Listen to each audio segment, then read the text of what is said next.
Hey guys, Matt Smith back here with you. Week 10 SEC recap this morning. Hope everyone is well rested after getting that extra hour of sleep last night. So we'll get into it. Busy day in the SEC, busy day around the country with some key national games. So let's get rolling. We'll go in chronological order.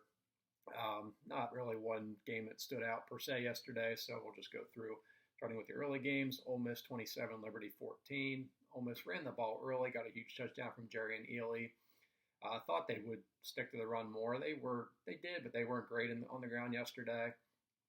Liberty made that game close late, but Ole Miss jumped on them early. It was 24-0. After that, Liberty had to fight back. 3 interceptions from Malik Willis, 9 sacks from the Ole Miss defense. Really good job by that Rebels defense to spoil Hugh Freeze's return to Oxford. So 2017-14 Ole Miss. Game day coming to Oxford next week for the showdown with Texas A&M. So just a get right, get through it, stay healthy game for Ole Miss, and I think they accomplished that yesterday. Georgia 43-6 over Missouri. Had some early issues the Georgia defense did with Tyler Macon, a more mobile quarterback. Missouri took an early lead, but after that it was all dogs. Did a lot of their work through the air, some big plays from Stetson Bennett. Daniels did come in the game in the second half. Didn't look great, if that was kind of a pop quiz for whether or not he would get his job back. Probably didn't pass it, so we'll see what happens going forward. I would think it has to happen probably next week at Tennessee if they're going to go back to Daniels with that SEC title game looming. Got some easy games in November, but you want to get some work with Daniels in the ones if they're going to go back to that for the stretch run, for the playoff, for the SEC title game. But I think Kirby might just stick with Bennett.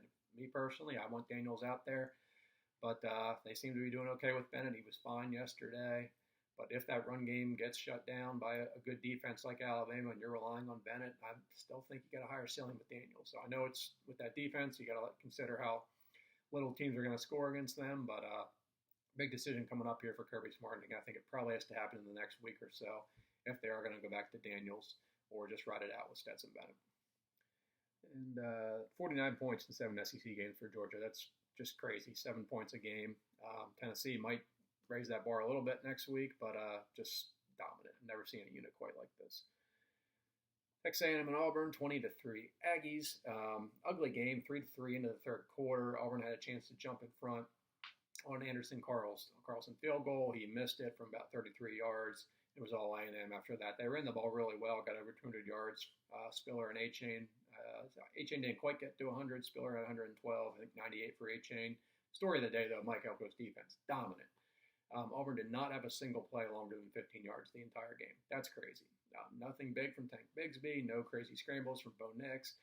Just a wonderful job by that Aggie defense to overwhelm the Auburn offense. So 20-3, A&M still very much alive in the SEC West title race. Probably needs Auburn to come back and win the Iron Bowl.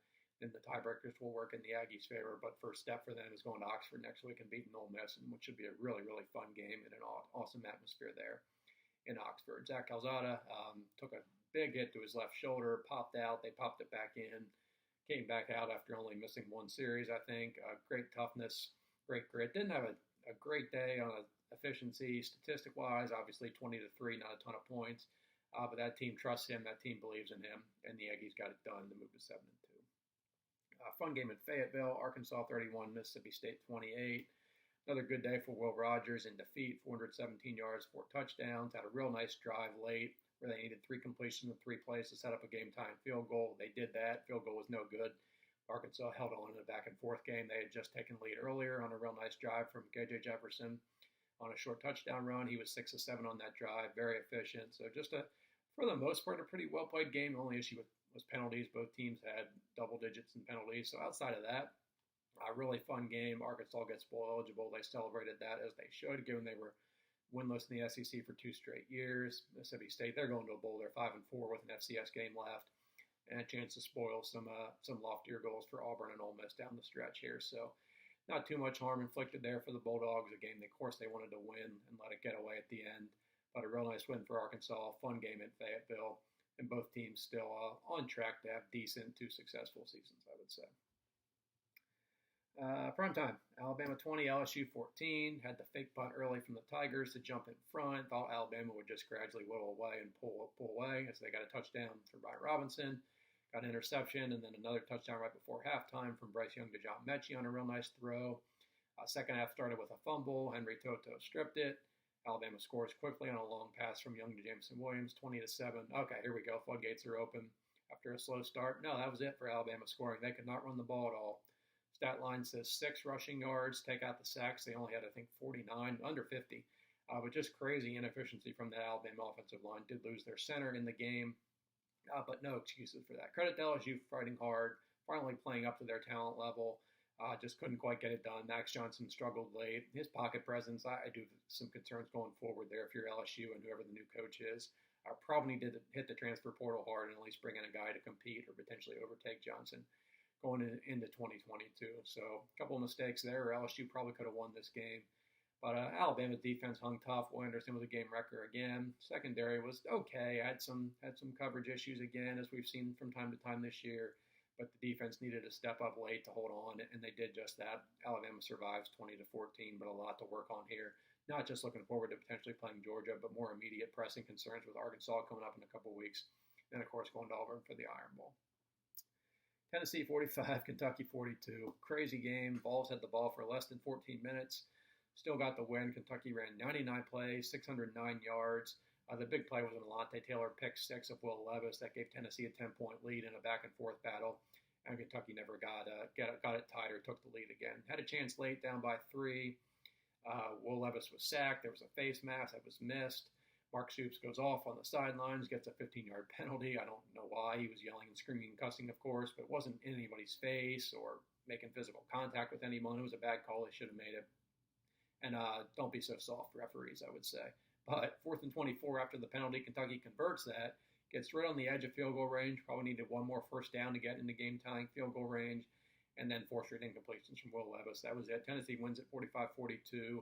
Again, Kentucky in a spot like that cannot handle the pressure and beat a Tennessee team that they probably should have beaten this year. And for the Wildcats, a season that potentially had a chance to be historically great, even with those 2 losses, had they won out, gotten to 10-2, maybe 11 with a bowl. Now you're 6-3, still got to go to Louisville. Maybe you're thinking, it's just going to be another 8-5, Mark Stoops average season for Kentucky. That was a lot of impact in that game last night, and they didn't let it get away. Real tough loss for Kentucky. Tennessee 5-4, and now pretty much on track to be 7-5. With South Alabama and Vanderbilt still to come. So Tennessee, always a fun watch, and we look forward to see can that offense, can that downfield passing game do anything next week against Georgia. That'll be the storyline going into that one between the Dogs and Vols on Rocky Top.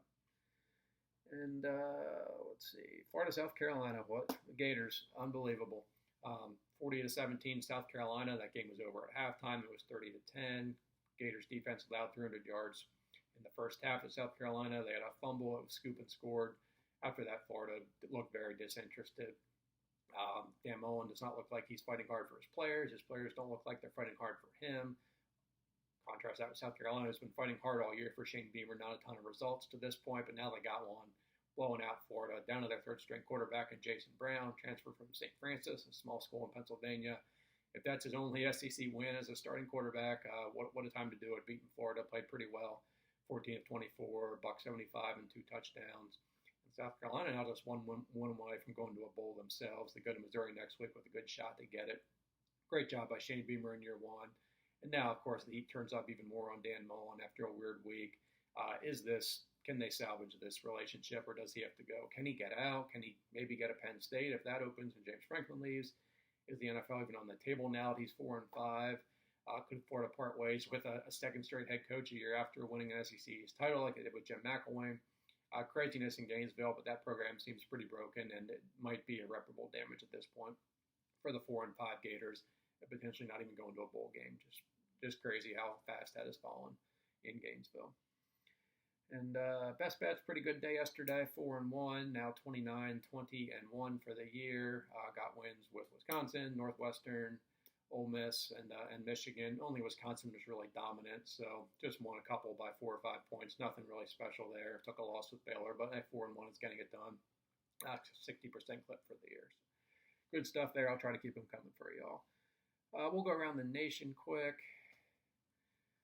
Sorry, quick technical glitch there. We'll recap the rest of the nation here quick, starting with the ACC. North Carolina takes down Wake Forest. Deacons get their first loss of the year, 58-55. Wild game. Wake was up 18 in Chapel Hill. North Carolina rallied back to pull that game out. Over 1,100 yards from the 2 offenses. Fun battle between Sam Hartman and Sam Howell. but the Tar Heels getting it done. Not a conference game, though, so Wake Forest still undefeated in conference play.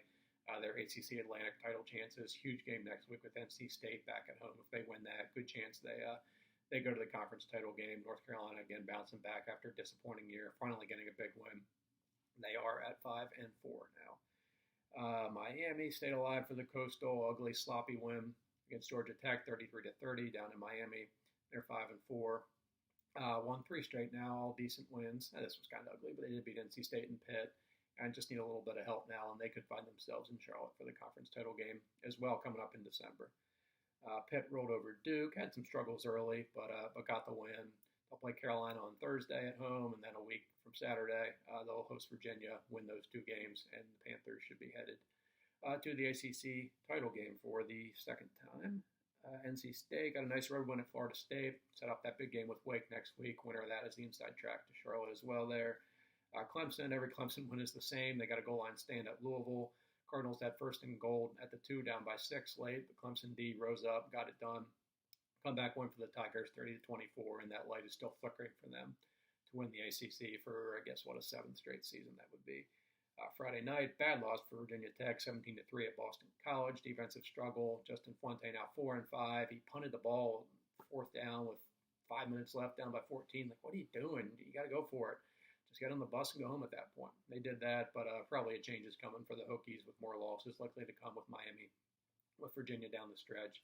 Looks like another losing season for Virginia Tech after that long bowl streak came to an end.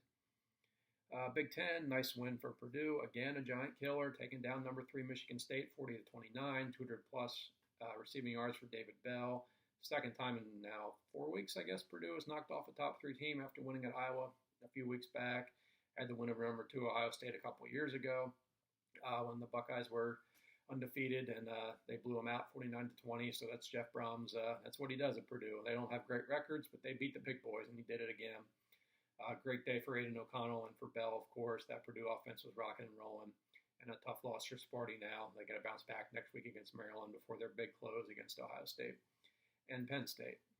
Ohio State, as I mentioned, they are still 8-1. Got it done at Nebraska, 26-17. Kind of ugly performance. Great day for Jackson Smith and Jigba. 15 catches, 240 yards. That's quite a stat line.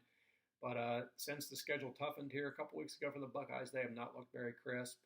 They're going to need to pick it up if they want to survive this stretch here of Purdue, of Michigan State, and Michigan down the stretch here and finish 11-1 and get to Indianapolis. So still some kinks to work out for the Buckeyes. But Nebraska plays everybody tough, so credit to them for at least going into Lincoln and getting the win. First multi-score loss for Nebraska in their last 9 defeats, only by 9, of course. It was 8, it would be a 1-score game. But a late field goal made the margin 9 after 8 straight losses by 1 score, an actual 2-score loss for Nebraska. Now 3-7, 6 losing season in the last 7 years. The beat goes on in Lincoln, and it's not a good one. Penn State bounced back with a big win at Maryland. 3 touchdown receptions for Jahan Dotson. Some great receiver performances throughout the Big Ten yesterday between Dotson, Smith and Jigba, and Bell. Some really great receiving talent in that league this year. Illinois, another big road win, knocks off Minnesota and Minneapolis. Gophers a surprise number 20 in the CFP rankings now, despite a home loss to Bowling Green. They'll be out this week after now a second ugly home loss for Minnesota, but still alive for the Big Ten West title should they beat Iowa and Wisconsin down the stretch. That's about all there. Big 12, TCU upsets number 12 Baylor, 30-28. First game with interim coach Jerry Kill. Gary Patterson out for the first time since 2000 when he took over the Horned Frogs, but nice rally in the face of adversity for the Horned Frogs, upsetting, I guess I would call them a rival in Baylor. They've had some bad blood over the years, going back to the Bryles-Patterson battles in the mid-2010s. So, tough loss for Baylor. They got to bounce back. Oklahoma comes to town next week, but a great win for the Horned Frogs, and they can keep bowl hopes alive. Let's see, Oklahoma State probably got to give Georgia Dane Landing the Broyles Award, just because that defense is by far the best unit in the country. But that Oklahoma State defense is darn good, and Jim Knowles is doing a heck of a job with that unit. They go to Morgantown yesterday, only allow 3 points to a West Virginia team that beat Iowa State a week ago. Cowboys win at 24-3, and we are looking very likely that we're going to have 2 bedlams in back-to-back weeks, Thanksgiving weekend in Stillwater, and then again for the Big 12 title. Schedule eases up here for the Cowboys before Bedlam. Not quite so for the Sooners. They got to go to Baylor, then they got Iowa State. So not set in stone yet, but with Baylor losing yesterday, Oklahoma State winning, I think we're getting closer and closer to having 2 bedlams in the course of 8 days coming up here in late November, early December. Iowa State, they lost to West Virginia last week. They bounced back and hammered Texas 30-7 last night. Horns had a 7-3 lead. After that, it was all Cyclones. Same old story in Austin. Play well early and then just collapse in the second half. So a weird week in Austin with all the monkey business ends with a loss in Ames. 3 straight wins for the Cyclones now in that series. And Texas now 4-5. Just going to have to scratch and claw just to get to a bowl game in the first year for Steve Sarkisian. Kansas State over Kansas for a 13th year in a row, I believe. They're bowl eligible now. 3 straight wins for the Wildcats. To the Pac-12, Oregon, rainy night in Seattle, rode the running game with Travis Dye, over 200 yards. Nothing real crisp from the Ducks at all this year, but they got it done. Jimmy Lake, a weird week for him with his recruiting comments, and then he punts in the final 2 minutes down by 8 from his own end zone. Of course, the snap goes out of the end zone. They lose by 10. Just a complete mess of a week for Jimmy Lake and the Huskies. But Oregon's still alive on a day when a lot of teams struggled. That 10-point win in Seattle doesn't look so bad. So good for Oregon getting it done, despite some early struggles, getting it together and overcoming the rain, the rivalry, the road atmosphere for a nice 10-point win up in Seattle. Arizona finally won a football game. 2 years, 1 month, 1 day since their last win. They beat a depleted Cal team who had to leave some players at home due to weird COVID protocols in Berkeley. So Arizona 10, Cal 3, their first win in more than 2 years. First win for Jed Fish as Wildcats head coach. Good for them, finally. Arizona State beats USC late night, keeps some Pac-12 South title hopes alive. Only barely alive because of Utah. They go to Stanford, pound this collapsing Cardinal team, 52-7, I believe it was on Friday night. Utah needs 2 wins in their final 3 to get to the Pac-12 title game. Would be the 3rd time. I guess not really 3rd in a row, but 3rd straight non-COVID year where they would win the Pac-12 South. So they got Arizona, Oregon, and Colorado. Buffs and Wildcats are pretty bad. So just those 2 wins for Utah, and they'll be going to Vegas in December. Colorado, as I just mentioned, not a good team, but they got a win last night, double overtime, knocking off Oregon State. 37-34, they're not going anywhere, but a feel-good win last night for the Buffs. Group of 5, another struggle for Cincinnati, 28-20 over Tulsa. Needed a late goal line stand to survive that one. 3 weeks in a row where they haven't looked great, but again, a lot of teams didn't look great yesterday. So we'll see if the CIP committee dings them for that. But again, on a day where Ohio State kind of struggled, Oregon had some issues, Michigan State lost. Maybe the Bearcats don't get dinged too much for limping by a 3-6 Tulsa team. Notre Dame 34, Navy 6. Some early struggles for the Irish offense. They were kind of clunky, but got it going. Defense completely shut down that triple option, so an easy win for Notre Dame. They're 8-1. Probably not a true CFP contender, but a pretty good day overall for them. Some of the teams they've beaten had nice wins yesterday with Purdue, upsetting Michigan State, North Carolina knocking off Wake Forest, Wisconsin rolling past Rutgers. So the resume is looking a little bit better, still kind of thin. They'll need some help to get there, but overall the Irish are 8-1 for the 4th time in the last 5 years. So great job stabilizing that program, super consistent. Notre Dame heads to Virginia next week for a fun game in Charlottesville. Conference USA battle, UTSA 44, UTEP 23 in El Paso. UTSA on a collision course. They'll play UAB in a couple weeks, probably decide who wins that division in Conference USA, still undefeated. Down to, I guess, just 4 unbeatens now, Oklahoma, Cincinnati, Georgia, and UTSA after Michigan State goes down yesterday. And Boise State, big road win at Fresno State. Rough year for the Broncos for the most part, but bounced back and played really well, knocking off the 23rd ranked Bulldogs, who've kind of been up and down all year. Had the big one over UCLA, took a loss at Hawaii, came back and won at undefeated San Diego State last week, and then come home and Boise State blitzes them. So nice win for the Broncos in a pretty disappointing season, but still a chance to right the ship here and maybe still a division title and play for the Mountain West Championship in December. Commander-in-Chief trophy goes to Army, 21-14 overtime win over Air Force now. They've locked that up. Even if they do lose to Navy in the Army-Navy game, there'd be a 3-way tie. That means the previous year's champion retains it, and Army won it last year, so they will keep the Commander-in-Chief's trophy. Big win in Dallas, knocking off Air Force, and always a fun game when the service academies get together. So, I think that about wraps it up. Quick look at Week 11 here. Early slate, we got Oklahoma-Baylor on Fox, big game in Waco. Michigan-Penn State's your ABC game. Michigan really needs that one to keep Big Ten East title hopes alive going into the Ohio State game in a couple weeks. And fun game in the SEC, Mississippi State and Auburn. Can Will Rogers stay hot against a pretty good Auburn defense? Late afternoon, Georgia, Tennessee, and Knoxville. Can this Vols offense do anything against this Georgia defense? Fun test there between maybe the best offense in the league right now against obviously the best defense in the country. Purdue, Ohio State, as I mentioned, revenge spot for the Buckeyes. Can Purdue slay another giant? Good game there in Columbus. Got Florida, Rosedale in the Big Ten as well. Minnesota, Iowa, probably an elimination game in the Big Ten West race. And we got South Carolina going for a bowl. It's your 4 o'clock SEC Network game at Missouri. Gamecocks win that one. They'll surprisingly go to a bowl in Shane Beamer's first season. Primetime, got the A&M Ole Miss showdown in Oxford. That's your ESPN primetime game. Over on ABC is Notre Dame and Virginia. Not sure about Brennan Armstrong's status for the Cavaliers. If he plays, that should be a really fun game. A lot of points, if not pretty significant advantage, I would think, for the Irish there in that one to get to 9-1. NC State, Wake Forest, the big ACC Atlantic showdown, ACC Network primetime game there. Winner of that game, inside track to get to Charlotte. And Arkansas LSU, SEC Network game. Hogs win that one. They got a good shot to finish 8-4 with Missouri still to come on Black Friday there. And after dark games, Washington State at Oregon. Cougars are rested. Been playing pretty good football, both with and without Nick Rolovich. We know Oregon doesn't seem to blow anybody out this year. So that's a pretty fun after dark game there in Eugene.